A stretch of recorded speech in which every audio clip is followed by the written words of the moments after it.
우리 주님 다시 오시는 날을 바라보며 끝까지 진리만을 말하는 우리 모두가 되기를 예수님의 이름으로 축복합니다.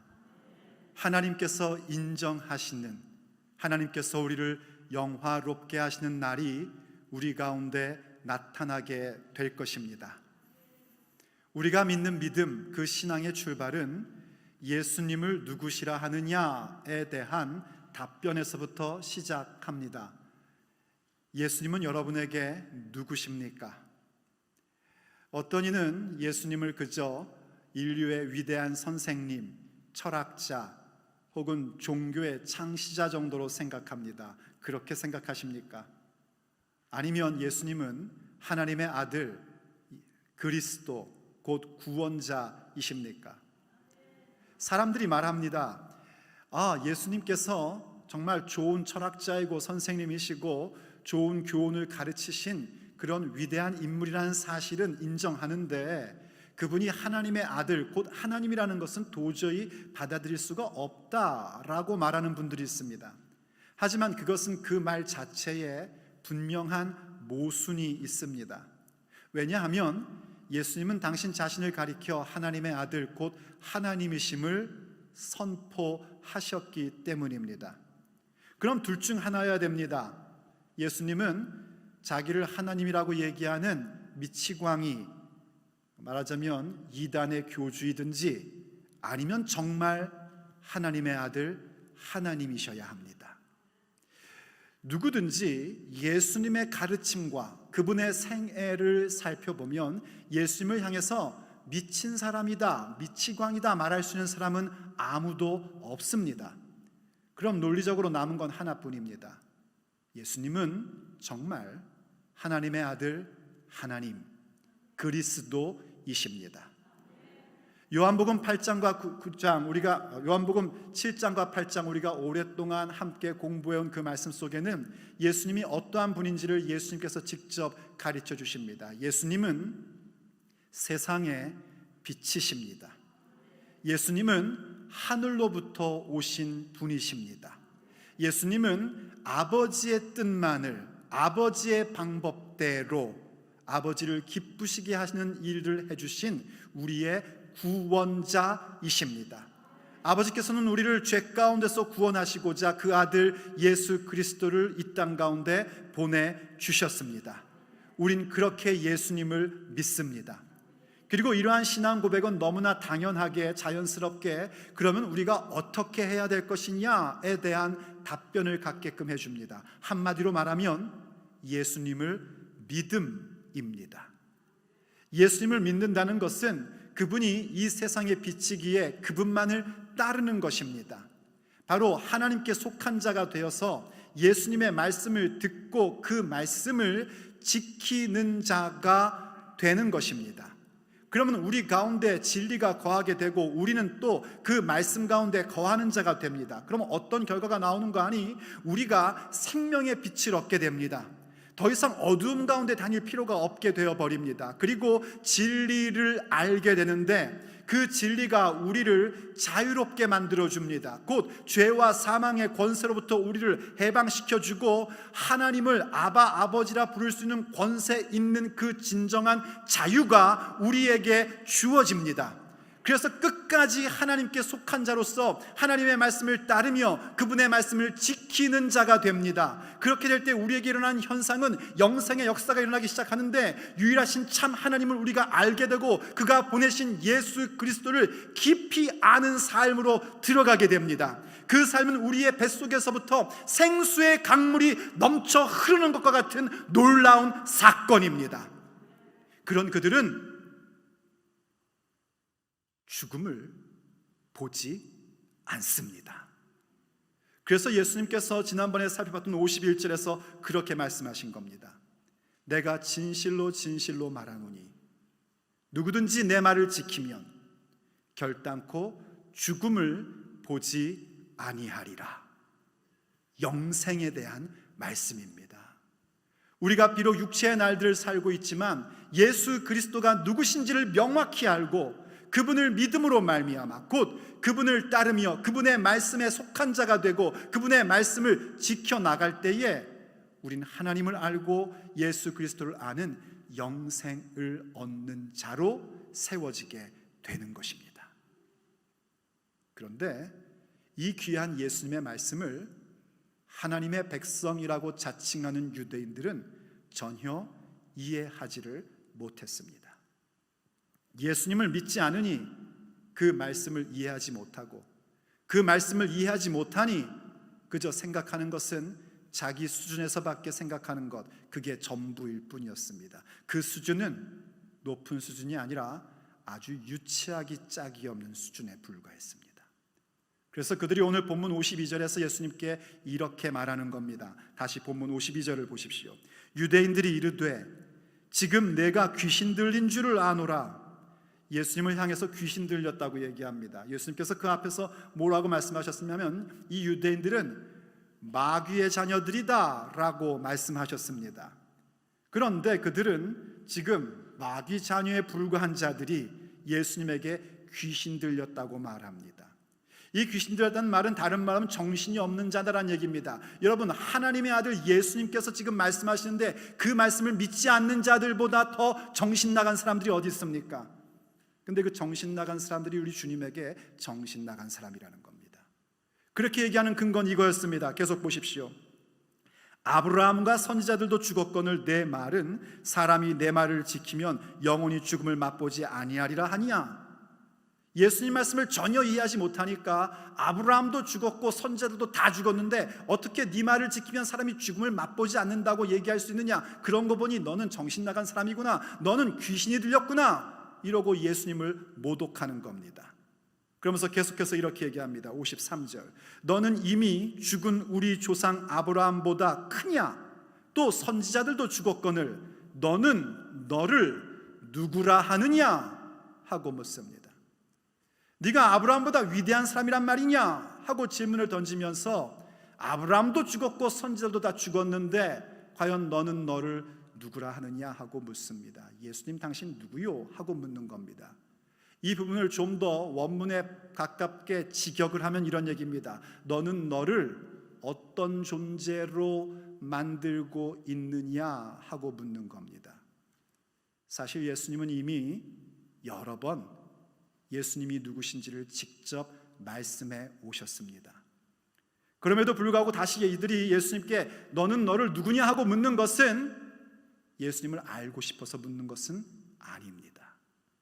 그저 예수님을 모독하려고, 그 말씀을 부인하려고, 어떻게 해서든지 빌미를 잡아 예수님을 끄집어 내리려고 이렇게 묻고 있었던 겁니다. 그런데 감사하게도 우리 예수님께서는 그들의 그런 물음에 당신 자신이 어떤 삶을 원하시고 무엇을 추구하며 살아야 하는지에 대한 것을 가르침으로 주고 계십니다. 우리가 예수님의 제자들로서 예수님을 따르는 사람으로서 믿음의 여정을 가다 보면 우리도 이런 일들을 겪습니다. 우리가 분명히 예수님께서 세상의 빛이심을 믿기에 그분을 따르고 생명의 빛을 얻는 자로서 하나님께 속한 자로서 그분의 말씀을 따르고 그분의 말씀을 지키며 살아갈 때에 세상은, 마귀에게 속한 자들은 우리를 도전합니다. 너는 너를 누구로 만들고 있느냐? 하고 묻습니다. 그것은 결단코 우리를 존중히 여겨서 묻는 질문은 아닙니다. 우리를 어떻게 해서든지 파괴시키려고 묻는 질문일 겁니다. 하지만 우린 주님과 같이 그 질문을 받을 때에 우리 자신을 다시 한번 돌아볼 필요가 있습니다. 너는 너를 누구라 하느냐? 그 질문에 대하여 우리는 어떤 답변을 가져야 할까요? 오늘 우리가 들어야 할 주님의 메시지입니다. 첫째, 너는 너를 누구라 하느냐 하는 그 질문 속에 우리는 이렇게 답해야 합니다. 나는 아버지께 인정받는 사람입니다. 우리의 답변은 이것이어야 합니다. 나는 아버지 하나님께서 영화롭게 해주시고 아버지 하나님께서 인정하는 사람 되기를 원합니다. 이것이 우리의 답변이어야 합니다. 그럴 때 하나님께서 그 사람을 인정해 주시고 그 사람을 영화롭게 해주시는 아버지의 능력을 우리의 육체의 날들 가운데서 나타내 주십니다. 예수님께서 그렇게 말씀하신 겁니다. 오늘 본문 54절로 가보십시오. 예수님께서 대답하시되, 그들의 그런 질문, 너는 너를 누구라 하느냐 하는 그런 아주 이상한 질문 가운데에 예수님께서 대답하십니다. 내가 내게 영광을 돌리면 내 영광이 아무것도 아니거니와 내게 영광을 돌리시는 이는 내 아버지시니 곧 너희가 너희 하나님이라 칭하는 그이시니라 하고 대답을 시작하십니다. 이 답변의 핵심은 그겁니다. 나를 영화롭게 하시는 분은 아버지 하나님이시다. 이게 핵심입니다. 예수님 당신 자신을 스스로 영화롭게 하지 않으셨습니다. 요한복음 5장에서도요, 예수님께서 이 영광에 대한 말씀을 하셨어요. 그때도 예수님은 오직 아버지 하나님의 영광만을 구하고 계심을 분명하게 말씀해 주셨고, 당신은 사람에게로부터 영광을 구하지 않는다라는 말씀도 하셨습니다. 하지만 예수님을 대적하는 자들은 어떤가? 서로 영광을 구한답니다. 그래서 하나님의 영광을 구할 줄 모르는 자들로 전락해 있는 겁니다. 예수님께서는 또 이 8장에서 또 뭐라고 말씀하셨냐면, 나는 아버지를 공경한다 라고 말씀하셨어요. 아버지의 명예, 아버지의 영광만을 구하는 것이 예수님의 육체의 날들의 전부였습니다. 그러면서 동시에 예수님은 무엇을 바라보고 계셨냐면, 바로 그렇게 살아갈 때에 아버지 하나님께서 예수님 자신을 영화롭게 하심, 그것을 바라보고 계신 것이었습니다. 예수님은요, 우리로부터 영광받기 전에, 죄인들로부터 영광받기 전에 아버지로부터 영화로움을 받으시는 분이십니다. 그것만이 영원한 것입니다. 그래서 예수님께서요, 요한복음 17장 대제사장적 기도인 그 긴 기도를 출발하실 때 이렇게 기도하시는 것을 우리에게 보여줍니다. 요한복음 17장 1절을 보시면은요, 예수님께서 이 말씀을 하시고 눈을 들어 하늘을 우러러 이르시되, 어떤 말씀을 하셨냐면 16장에서 예수님께서 아버지의 뜻을 따라 승리하시는 것에 대한 선포를 하십니다. 내가 세상을 이기었노라 하시는 거예요.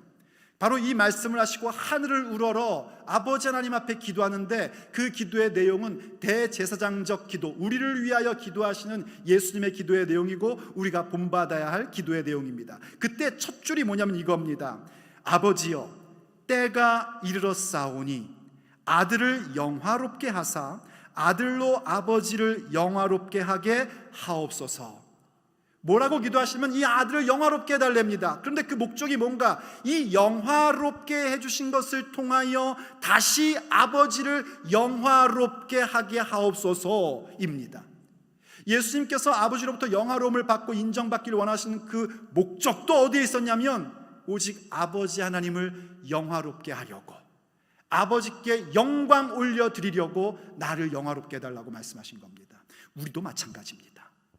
우리가 하나님께 영광 돌릴 때 하나님은 우리를 영화롭게 해주십니다. 우리가 하나님을 공경할 때에 하나님은 우리를 명예롭게 만들어 주십니다. 그럴 때 우리는 우리에게 하나님께로부터 받은 그 명예로움과 그 영광스러움을 가지고 무엇을 할 줄 알아야 되는가? 다시금 하나님께 영광 돌릴 줄 알아야 합니다. 그때 하나님께서 우리를 인정해 주십니다. 그때 하나님께서 우리를 영원한 영화로움 가운데 들어가게끔 하십니다. 어떻게 그 일을 할 수 있는가? 그 다음 구절인 55절을 보면은요, 예수님께서 이런 말씀을 하십니다. 너희는 그를 알지 못하되 나는 아노니 만일 내가 알지 못한다 하면 나도 너희같이 거짓말쟁이가 되리라. 나는 그를 알고 또 그의 말씀을 지키노라 하십니다. 예수님께서 그렇게 아버지 하나님을 영화롭게 하시는 그 부분에 대하여 무슨 말씀을 하시면, 나는 아버지를 안다 하십니다. 이때 알미라는 것은 정보의 알미 아니라 친근한 암, 사귐의 알미입니다. 예수님은 유일하신 하나님의 아들 그리스도이시기 때문에 아버지 하나님을 가장 정확히 아십니다. 만약 예수님께서 나 하나님 아버지 모르는데 한다면 그건 거짓말하는 것이란 말입니다. 예수님은 거짓말 하실 수가 없으십니다. 그래서 그분이 나는 안다라고 말씀하세요. 하지만 이 유대인들은 어떤가? 하나님을 안다 하고 자신이 하나님 백성이라고 주장하는 그들은 어땠는가? 하나님을 모른다는 겁니다. 하나님을 모르면 어떤 현상이 나오냐면 스스로 영광을 구합니다. 자기를 내세우려고 합니다. 그래서 결국 타락하는 겁니다. 그러나 하나님을 아는 자들은 어떤가? 하나님께만 영광을 올려드리고 싶어 합니다. 그리고 하나님께 인정받기를 원합니다. 사람에게 인정받는 것이 아니라 영원하신 아버지 하나님께 인정받기를 열망합니다.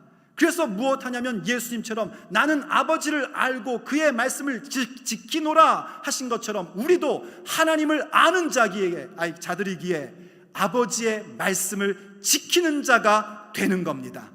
그럴 때 하나님이 우리를 인정해 주시고 우리를 영화로운 자리 가운데로 넣어 주시는 겁니다. 너는 너를 누구냐 하고 물을 때에 우린 답변해야 됩니다. 나는 하나님께 인정받는 자, 하나님께서 영화롭게 하는 자 되기를 원하는 사람이다. 우리의 답변이어야 합니다. 그때 우리의 눈에 열려서 보이는 것이 있습니다.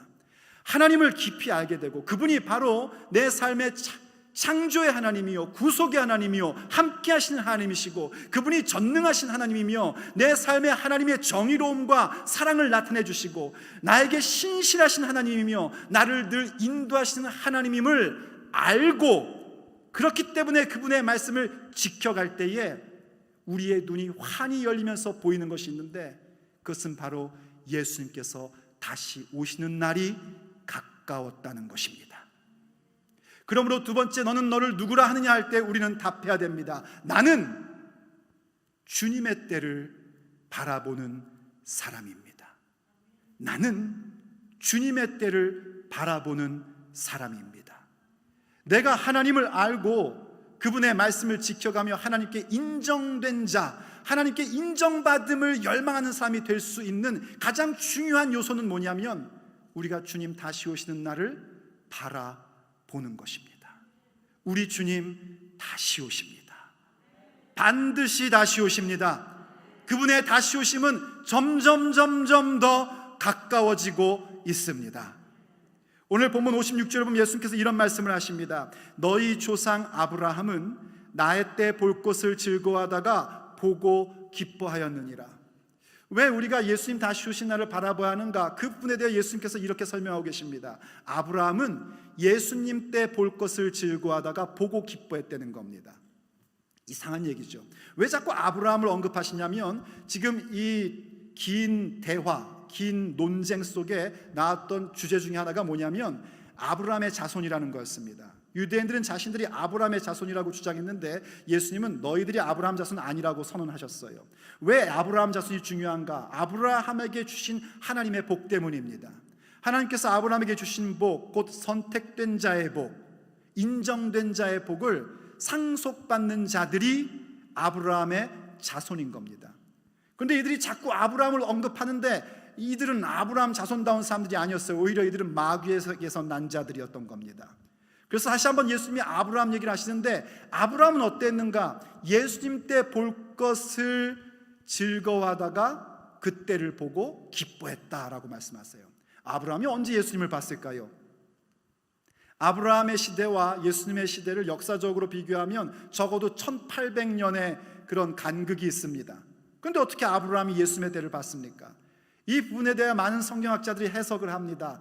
아브라함이 죽은 것과 같은 사라의 몸에서부터 이삭을 받았을 때에 그 가운데에 구원자이신 예수님을 보았을 것이다, 이렇게 얘기를 하기도 하고요. 또 혹은 아브라함이 이삭을 하나님께 희생제물로 드렸으나 하나님이 그를 다시 돌려주시고 그때에 놀라운 약속의 말씀을 주실 때에 그는 바로 이렇게 아브라함과 이삭과 야곱을 통하여 베푸시는 하나님의 구원의 때, 곧 예수님의 때를 보고 즐거워했을 것이다 라고 얘기합니다. 참 일리 있는 해석입니다. 자, 그런데 중요한 것은 뭐냐면 오늘 본문의 문맥 속에서 예수님은 뭐라고 말씀하셨냐면 내 말을 지키는 자는 영원히 죽음을 보지 아니하리라 하셨습니다.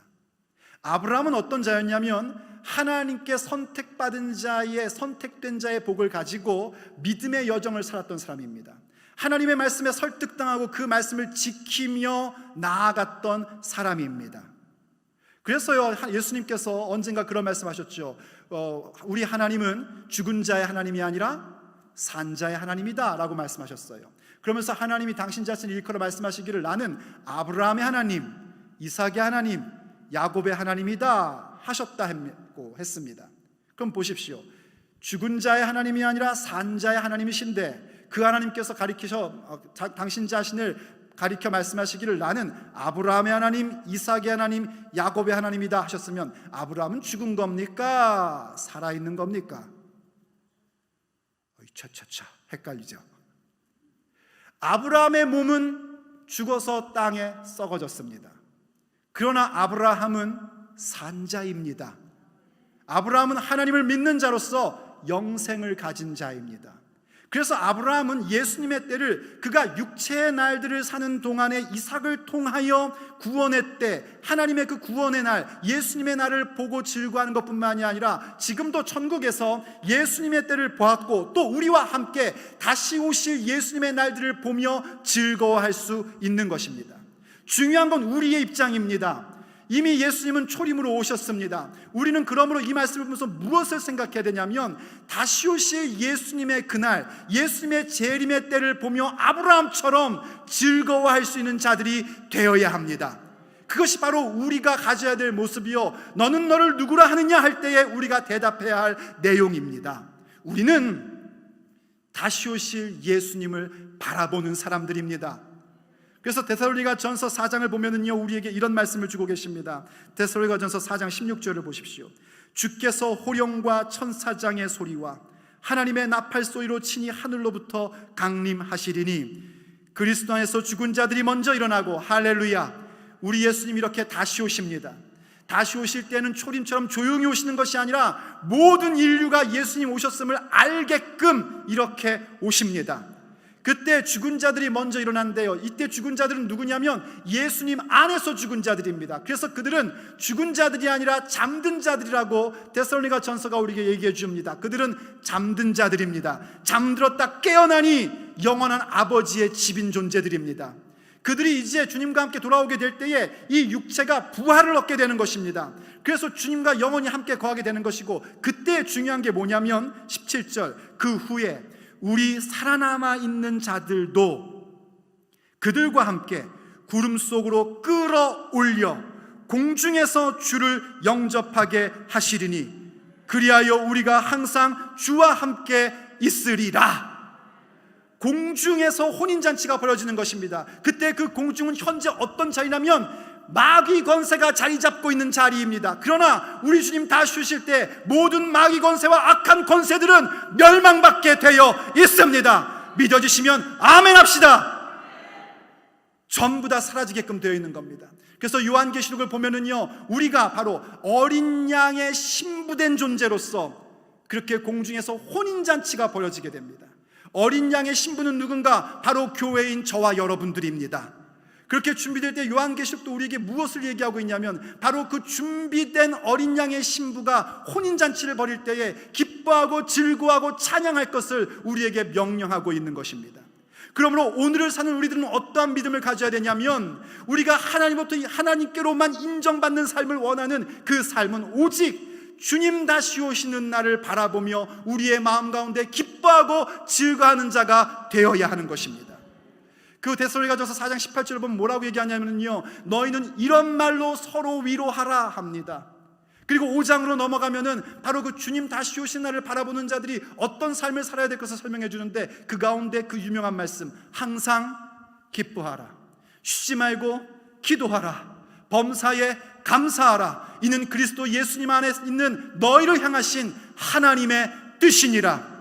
우리가 어떻게 항상 기뻐합니까? 어떻게 쉬지 말고 기도할 수 있으며 어떻게 범사에 감사할 수 있습니까? 오직 다시 오실 주님의 그날을 바라보고 기뻐하며 즐거워할 때에 그 일들이 우리에게 일어날 수 있게 되는 것입니다. 아브라함의 신앙 여정도 쉬운 거 아니었습니다. 별일 다 겪었었습니다. 하나님께 선택된 자의 복을 받고 주님의 말씀을 따라갈 때에 그게 순탄한 삶이 아니었단 말입니다. 그럼에도 불구하고 그는 첫째로는 하나님의 은혜로, 그리고 둘째로는 오늘 예수님께서 말씀하신 것처럼 예수님의 나를 보고 즐거워하며 보고 기뻐하는 그 모습으로 그 모든 신앙 여정을 걸어가 마침내 하나님께 인정된 자의 복을 받은 것입니다. 우리도 마찬가지입니다. 믿음의 여정을 가고 신앙 여정을 가다 보면은요, 베레벨 일 다 겪습니다. 교회에서 한번 봉사해 보십시오. 아이고, 말들이 어찌나 많은지 경험해 보셨습니까? 저는 경험 참 많이 해봤습니다. 벨 소리를 다 들어봤습니다. 아주. 그런데 제가 그 얘기를 여러분들 앞에 하지 않는 이유는요, 그런 쓰레기 같은 얘기를 여러분에게 들려주고 싶지 않기 때문입니다. 왜냐하면 이 자리는 하나님의 말씀이 선포되는 강단이기 때문입니다. 하지만 저도요, 그런 얘기 들으면 열받습니다. 저도 성격이 보통은 아니거든요. 그래서 부글부글 끓어오르고, 저도 다 압니다. 그런 명예훼손적인 말들, 허위사실 유포, 이러한 것들을 어떻게 처리해야 되는지 다 알고 있습니다.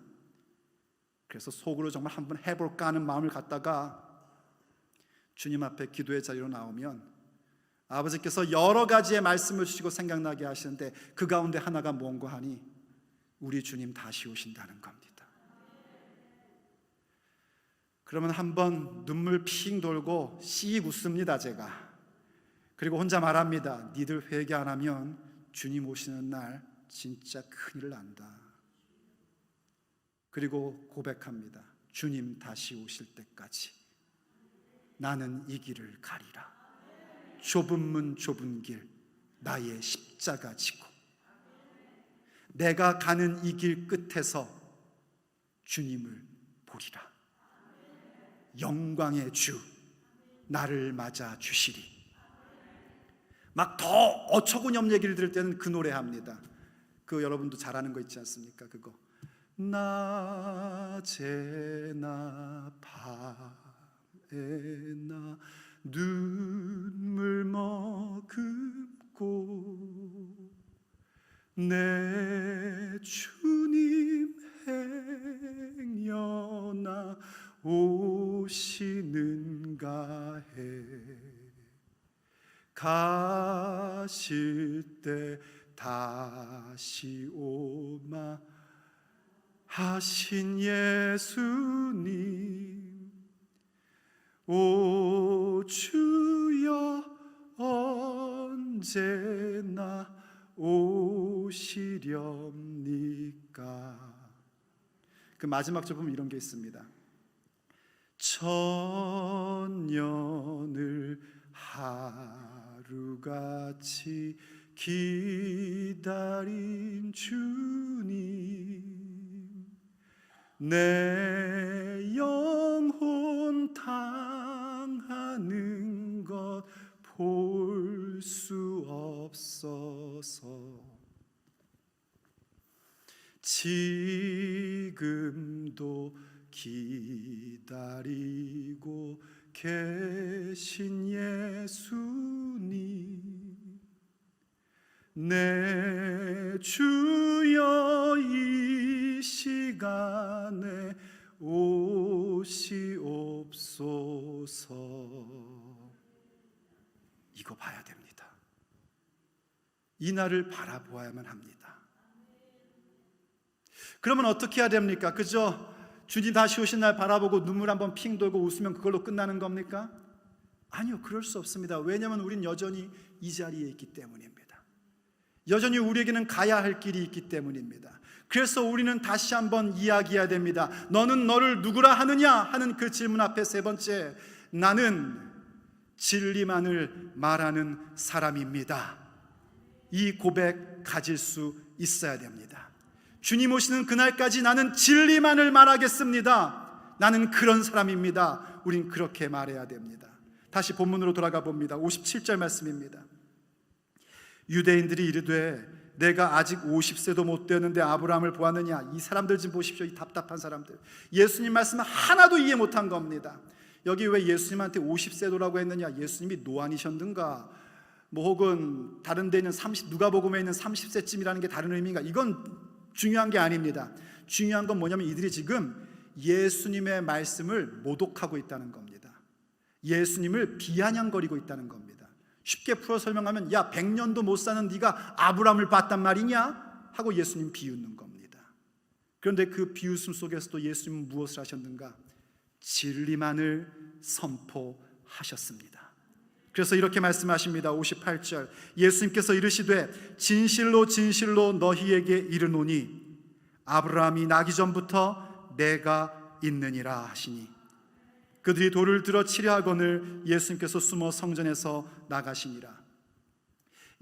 사람들이 돌을 들어 치려 했던 것은 예수님을 죽이려고 했던 겁니다. 하지만 아직 예수님의 때가 아니기 때문에 예수님께서는 그곳에서 빠져나가셨고 당신 자신을 숨기셨다고 그렇게 얘기를 하고 있습니다.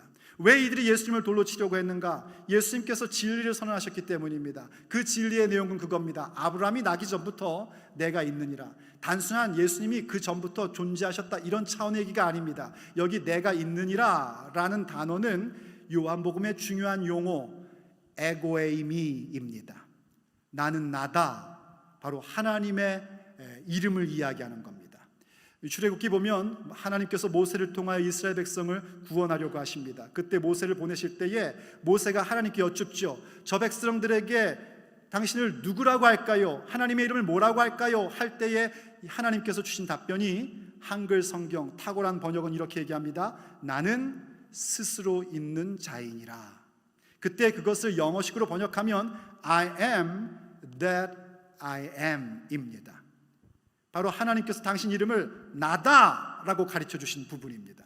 예수님께서 바로 하나님이심을, 예수님이 하나님이심을 선언하는 장면입니다. 진리 중에 가장 최고의 진리가 뭔가? 예수님께서 하나님의 아들 하나님이시라는 사실입니다. 예수님께서 이 진리를 선포하실 때에 그들이 듣지 않는 자들이었고 믿지 않는 자들이었고 비아냥거리는 자들이었으나 이 진리를 선포하셨고, 이 진리를 선포할 때 그들이 예수님에게 죽음의 위협을 줄 거라는 것도 알고 계셨지만 예수님은 진리만을 선언하셨습니다. 우리도 마찬가지입니다.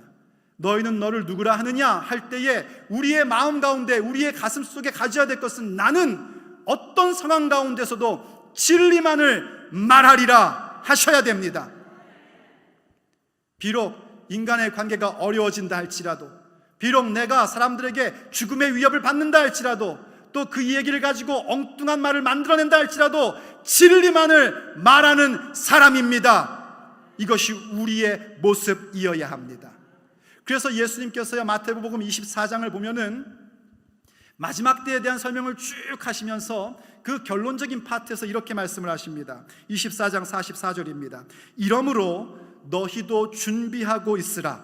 생각하지 않은 때에 인자가 오리라. 여러분, 우리 준비해야 됩니다. 예수님 언제 오실는지 알지 못합니다. 누군가가 예수님이 몇 년, 몇 월, 며칠에 올 수 있다면 그 얘기는 쓰레기 같은 얘기니까 들을 가치도 없는 말입니다. 예수님 언제 오시는지 아무도 알 수 없습니다. 그렇기 때문에 우리는 늘 준비하는 자가 되어야 됩니다.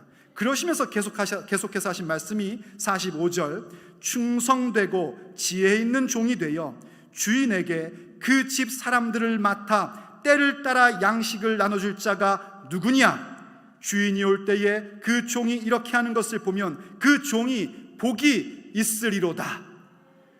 그때를 준비하라 하시면서 누구를 찾고 계시냐면 충성되고 지혜로운 종을 찾으시면 됩니다. 그 종이 어떤 의미냐면 둘로스, 노예입니다. 주인이 하는 대로 움직여야 되는 노예를 얘기하는 것입니다.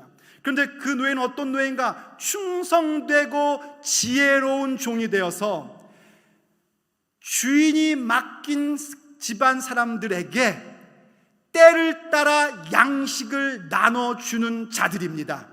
아버지께서 그를 찾으십니다. 저는 그러한 종 되기를 원합니다. 때를 따라 아버지께서 당신의 백성들에게 주시고 싶어하는 그 말씀을 나누어 주는 자가 되는 것이 제가 여기 있는 이유입니다. 누구의 비위를 맞추거나 누구를 기분 좋게 하는 것이 아니라 오직 하나님께 인정된 자가 되어서 때를 따라 내게 맡기신 양떼들에게 양식을 나눠주는 것에 저는 제 생명을 걸 것입니다. 언제까지 주께서 저를 여기 있게 할지는 모르겠지만 제가 있는 동안에는 반드시 그것만을 할 것입니다. 그러면 여러분들도 그러셔야 됩니다. 여러분들도 저와 함께 믿음의 여정을 가고자 한다면 세우신 주의 종을 통하여 때를 따라 주신 양식을 먹고 오직 주님의 날, 주님 다시 오실 날을 바라보며 진리만을 선포하고 진실만을 말하며 오직 하나님께 인정받는 자, 하나님께서 영화롭게 해주시는 자들로 세워지기를 소원하셔야 됩니다. 너는 너를 누구라 하느냐? 우리에게 그렇게 묻는 자들에게 우리는 답변해야 됩니다. 나는 주님 오시는 날 바라보며 진리만을 선포하고 아버지 하나님께 인정받는 사람 되기를 원하는 자이다. 우리의 답변이어야 합니다. 기도하겠습니다. 아버지, 오늘도 우리에게 도전하시며 말씀해 주셔서 감사드립니다. 생명의 빛을 얻었고 세상에 비치신 예수님만을 따르는 우리의 삶이기에 언제나 주님께 속한 자로서, 아버지께 속한 자로서 아버지를 공경하며 아버지의 말씀을 지켜나가고자 하는 그 열망 가운데 있게 하심을 감사드립니다. 그러나 아버지, 이 세상은 너무 엉뚱하고 악하고 더러워서 우리의 그 길을 가로막고 주의 말씀을 듣지 못하게 하는 그런 악한 것들이 있는 것을 보게 됩니다. 도리어 그들이 우리에게 묻습니다. 너는 너를 누구라 하느냐? 아버지, 그때 우리가 답변하게 하여 주옵소서. 우리도 예수님처럼 주님의 때를 바라보며 진리만을 선포하고 오직 아버지께 인정받는 자, 그런 사람 되기를 원하는 자들이라고 그렇게 답변할 수 있도록 우리를 붙잡아 주시옵소서. 우리 주 예수 그리스도의 이름으로 간절히 기도 올립니다.